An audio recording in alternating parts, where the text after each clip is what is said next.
Bonjour, vous écoutez le podcast de New Deal of Work réalisé par Brightness, Châteauforme et Beaumont.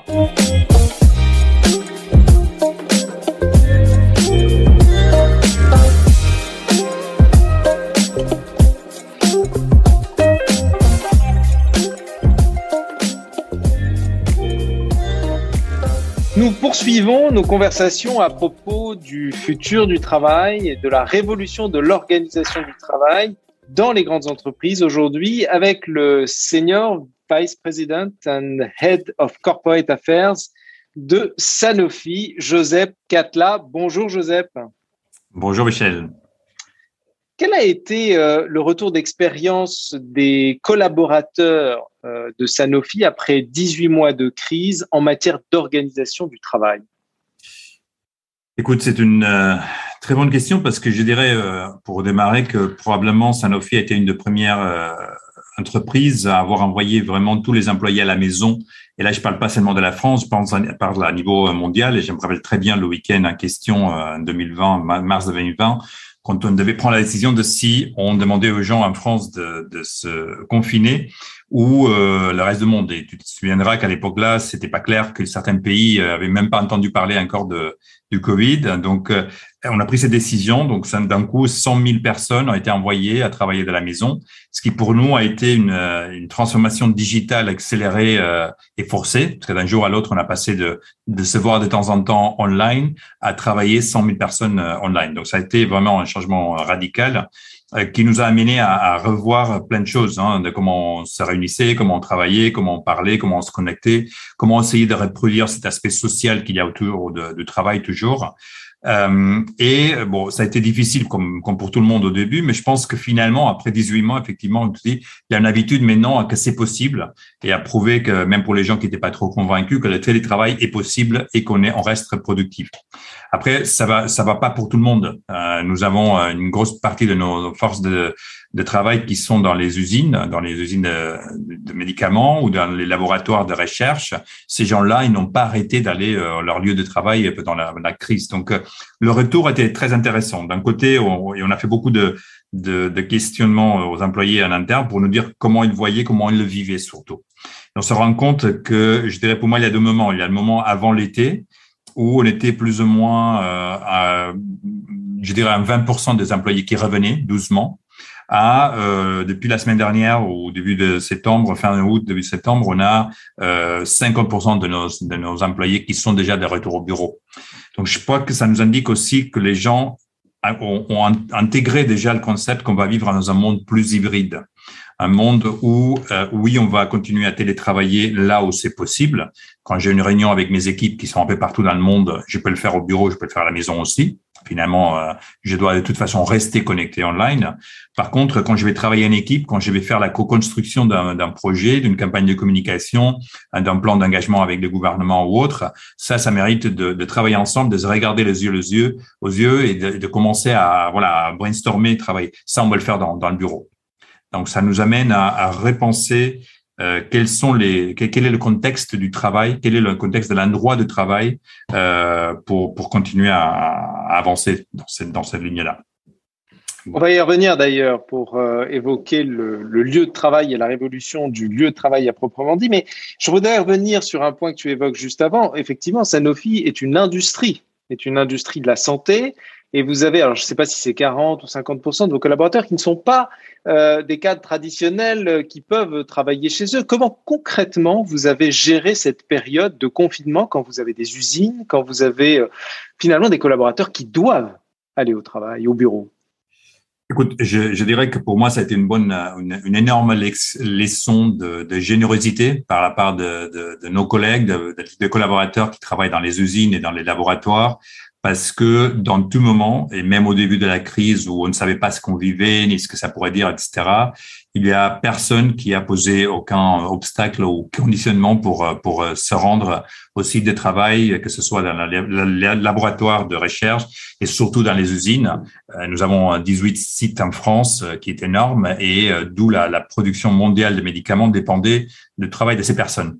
Eh ben, ça a été, je te dis, c'était une leçon de générosité de leur côté, d'investissement, vraiment d'attachement à la raison d'être de notre boîte, qui est justement d'apporter la santé aux patients, de vouloir continuer à travailler. Donc, ce qu'on a essayé de faire du point de vue de l'RH et de la boîte, de groupe, c'était de leur donner toutes les conditions pour lesquelles ça puisse faire en toute sécurité, en respectant de façon très stricte les normes de distancement, etc. Donc, on a dû faire de l'adéquation d'espace. On a dû travailler aussi pour s'assurer que ces gens pouvaient se déplacer au lieu de travail au moment où on ne pouvait pas circuler. On a eu certains cas où on a pu aider certaines de ces personnes à s'organiser à niveau famille pour la garde d'enfants ou autre.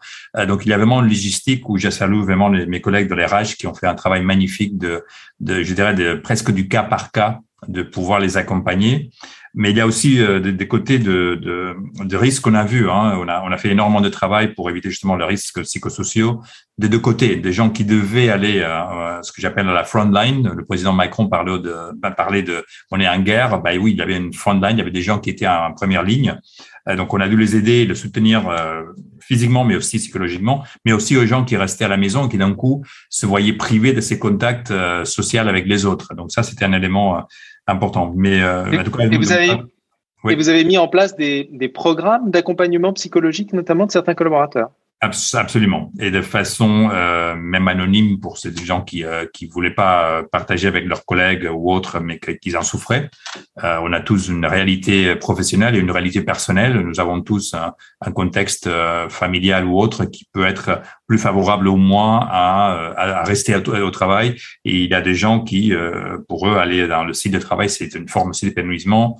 Pour plusieurs raisons. Il faut les comprendre, il faut les intégrer. Et donc, on a mis un réseau des gens qui ont aidé, même à un niveau donc plus psychologique, je dirais, à l'accompagnement des angoisses qu'on pouvait avoir ou de sentiments de frustration, de tristesse et autres qui pouvaient exister. Alors, tu disais juste avant que effectivement, il y a eu un engagement de la part des collaborateurs. Leur générosité a permis à Sanofi de continuer à délivrer. En plus, le groupe était dans un rôle clé pendant cette crise. Donc, leur investissement pendant la crise, j'imagine, a généré aussi peut-être une demande aujourd'hui ou une exigence à l'égard aussi de l'entreprise, à l'égard de la direction de l'entreprise en matière d'évolution, de transformation de l'organisation du travail par rapport à ce que vous avez appris pendant la crise. Comment, par exemple, vous redéfinissez l'usage des lieux de travail traditionnels de Sanofi pour répondre à cette exigence des collaborateurs aujourd'hui, peut-être à la fin de cette crise, enfin on l'espère? Écoute, c'est ce que j'appelle un work in progress. Donc, ça veut dire qu'on a fait des changements, on a fait des améliorations, mais on continue un dialogue constant à l'écoute d'un peu de nos équipes, que ce soit en France ou que ce soit ailleurs dans des autres pays, pour voir ce qu'on peut faire et comment on peut le faire mieux. Je pense qu'il y a une évolution aussi de chacun d'entre nous, de comment on voit ça le travail. Je pense que il y a 6 mois, tout le monde disait, on a appris qu'on peut travailler de distance, donc on va tous vivre à la campagne, on va tous télétravailler et voilà, le bureau n'a pas besoin de ça, donc on pourrait tous travailler à distance. Aujourd'hui, on se retrouve ce que j'appelle ce modèle hybride où on voit tous le bénéfice de certaines choses oui, certaines choses pas. Et on en revient, donc nous-mêmes, on revient un peu, pas en arrière, mais on continue à évoluer avec la pensée. C'est pour ça que j'insiste, le dialogue avec les différents typologies de travail sont importants. Et j'insiste sur la typologie, comme tu le disais, pour une boîte comme la nôtre où on a plusieurs types d'audience, plusieurs types de profils de travail qui se font dans un contexte ou autre, plus à la rue. On a tous les équipes de délégués médicaux qui passent leur jour à visiter, à s'interviewer avec les docteurs, avec les infirmières, dans les hôpitaux, dans les centres de santé. Ces gens doivent être dans la rue aussi. Ils sont dans le lieu de travail de nos clients. Donc, pour eux, c'est encore un contexte différent que les gens dans les sites industriels ou dans les laboratoires ou dans les usines. Donc, il faut penser à chacun de collaborateurs. Je dirais que ce qu'on a fait, c'est être à l'écoute. De façon intéressante, on avait déjà démarré en une espèce de groupe de travail sur le télétravail avant le Covid, et on avait déjà la possibilité de télétravailler un certain numéro de jours. Et de nouveau, chaque pays est un peu différent là-dedans. Ce qu'on a fait aujourd'hui, c'est sortir une politique de travail flexible qui permet à tout collaborateur de pouvoir aller jusqu'à la moitié de son temps à travailler dans un endroit différent de son bureau assigné. Ça peut être à la maison, ça peut être dans un autre site ou autre à définir avec le manager.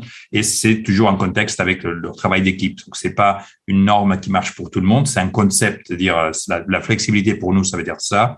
Après, c'est à voir par typologie de travail et compagnie. Ce qu'on fait aussi, comme tu disais, c'est réfléchir à donc l'endroit de travail, le bureau. C'est quoi et qu'est-ce qui doit devenir? Alors ça tombe bien parce que on est en train on avait décidé déjà de changer de siège à Paris, et donc ça nous a permis pendant tous ces mois de travailler ensemble pour imaginer comment on doit définir le nouveau siège de Sanofi à Paris. Et je peux dire qu'on a créé le concept qu'on appelle les 3 C, qui sont les 3 éléments que pour nous sont importants qui soient illustrés dans le nouveau style de travail. La connexion entre les équipes, la créativité, donc les espaces qui permettent de mettre en avant cette créativité de travail en commun, et la célébration. Je reviens à mon exemple avant. Quand j'ai fait une réunion avec mes équipes à travers le monde, online, je peux le faire de n'importe où. Il n'y a pas de problème. Quand je vais venir au bureau, je dois besoin de pouvoir me connecter facilement avec mes équipes. Donc, une structure de bureau traditionnelle me va pas non plus parce que je vais avoir besoin de plus de salles de réunion, plus de cafés ou de coins pour me réunir et discuter. Je vais aussi justement venir parce que j'aurai besoin de brainstormer avec mes équipes ou de travailler ensemble à une stratégie ou un plan. Donc, on a besoin de contextes en plus, je dirais, plus flexibles, mais à la fois plus ouverts, une fois de plus, moins bureau. Et troisième élément, l'élément de célébration. On se rend compte que pendant tous ces temps qu'on était un peu isolé, chaque fois qu'on réussissait avec un projet, une idée, une initiative ou une campagne, on était tout seul à la maison à fêter. Donc, on voudrait récupérer cet esprit d'équipe, de dire là, on a fait un bon projet, là, on a fait une bonne campagne, là, on a un groupe de patients qui ont bénéficié de nos médicaments. Donc, tout ça fait qu'on est en train de réinventer un peu nos bureaux. Je dirais, alors, il ne faut pas me prendre au mot par mot, mais je dirais plutôt avec un concept hôtelier plutôt que bureau. C'est-à-dire un endroit où on va pour se réunir, pour fêter, pour manger ensemble, pour prendre un café ensemble et derrière, bien sûr, discuter, travailler, co-créer, etc. Donc, le nouveau siège qu'on va déménager l'année prochaine est pensé dans ces sens-là. Plus d'espace pour des petites équipes, plus d'espace de travail, plus de présence, je dirais, de ces côtés accompagnement social, donc plus de cafés, plus de restaurants où on peut se réunir, ou une terrasse où on peut discuter informel, de petites salles pour créer les groupes de travail, et puis des espaces beaucoup plus ouverts où les gens peuvent se poser avec leur ordinateur et travailler. Aujourd'hui, je travaille à mes équipes de communication. Demain, je suis plus dans les équipes RSE pour un projet particulier. Je m'assois avec eux, etc.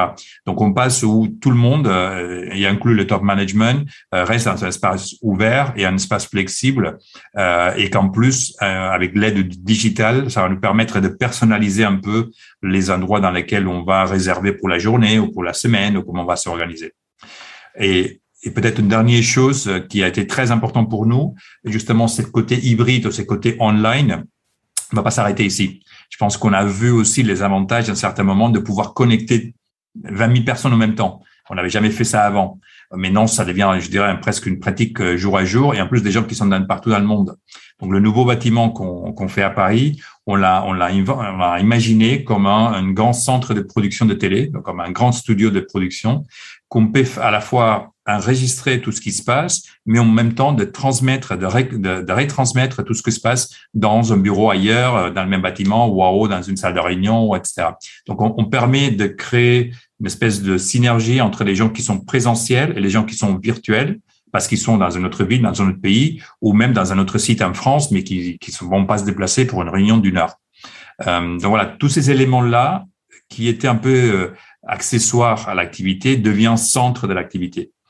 L'avantage, c'est qu'une fois tu produis des matériaux audiovisuels, ils sont là pour l'éternité aussi. Je peux dire, on peut le partager avec les autres équipes, on peut le poster dans l'intranet, ou on peut le passer dans les réseaux sociaux, etc. Donc, il y a même, quand je vois même l'équipe de communication, on réfléchit aussi à des nouvelles formules, formules de communication qu'on peut utiliser à l'interne et à l'externe. Et puis de capitalisation du contenu aussi. Et alors, on a parlé effectivement des locaux, on a parlé des modes d'organisation, mais je voudrais parler un tout petit peu de la question du leadership et du management. Est-ce que ces 18 derniers mois vous ont appris qu'il fallait peut-être acquérir de nouvelles compétences quand on était un manager d'équipe? Quelles sont ces compétences et quels sont finalement les programmes que vous mettez en œuvre, que tu mets en œuvre peut-être aussi avec tes équipes pour les accompagner dans ces nouveaux modes d'organisation? Mais je pense que je ne sais pas si vraiment une nouvelle compétence ou nouveau profil, mais certainement, comme tu viens de le dire, un accompagnement vers une transformation, dans ce que j'appelle, c'est un peu la modernisation de nos types de travail, qui vont plutôt à ce concept de flexibilité. On a fait même une liste en interne de ce qu'on appelle le non-negotiables, les choses qu'on n'est pas prêt à renoncer de plus, et qui vont tous dans cet aspect je dirais, d'inclusion, de nouvelles formes, soit de penser, de vivre ou de faire, qui nous enrichissent, et qui nous permet de devenir plus divers, plus adaptés aux différentes audiences à laquelle on a à voir, que ce soit différences culturelles, donc il y a des éléments de diversité et inclusion aussi. On est beaucoup plus. On s'est rendu compte que le Zoom évitait tout type de barrières, par exemple pour les gens qui ont un handicap ou autre. Et j'ai le constat récemment d'un collègue. On a travaillé pendant 6 mois presque avec une collègue qui est dans une chaise roulante depuis longtemps, mais que certains de mon équipe ne savaient pas. Et donc, quand ils l'ont vu la semaine dernière dans le bureau pour la première fois, ils étaient étonnés parce que pendant les réunions à Zoom, tout le monde était dans la même condition. Donc, ces concepts d'égalité, concepts d'accessibilité pour tout le monde, c'est un élément qu'on est plus prêt à abandonner. Donc, on intègre ça aussi dans la façon de gérer les équipes, dans la façon d'imaginer comment on va faire une réunion, comment on va faire un événement, de façon que toute inclusion soit prévue à l'avance. On pense aussi clairement au digital. Je pense que la grande explosion de l'utilisation du digital va au-delà de ce qu'on disait traditionnellement de réseaux sociaux, de Zoom et autres. C'est comment on envisage que le monde va être virtuel et digital en même temps. Présentiel et digital en même temps. La flexibilité dans la gestion des équipes, je pense que ça va être très important aussi. C'est pas la même façon tu peux pas gérer une équipe de la même façon quand tu as tout le monde autour de toi dans une salle que quand la moitié d'entre eux sont dans un autre pays ou vont être connectés de façon régulière, ou même dans ton pays, mais ailleurs. Donc voilà, donc il y a pas mal de choses. Une décision qu'on a fait, par exemple, pour le nouveau bâtiment, ça va être un bâtiment où il n'y a pas de papier. Donc, on n'aura même pas des imprimantes parce qu'on a décidé qu'on ne travaille plus avec le papier. Parce qu'on a quand même une conscientisation beaucoup plus forte aussi de nos collègues de tout ce qui est la sustainability, tout ce qui est le travail pour la planète ou la protection de la planète dans l'avenir. Donc, voilà une décision toute bête, si tu veux, mais qui va changer énormément même les procédures qu'on a en interne parce que ça sert à rien d'avoir un truc à signer par 24 personnes. S'il doit passer d'un bureau à l'autre, il n'y aura pas de papier, on ne peut pas le faire. Voilà, donc c'est des petites choses, mais je pense qu'ils vont changer, qui vont nous aider un peu à moderniser et à agiliser le travail. Merci beaucoup, Joseph. Merci à toi.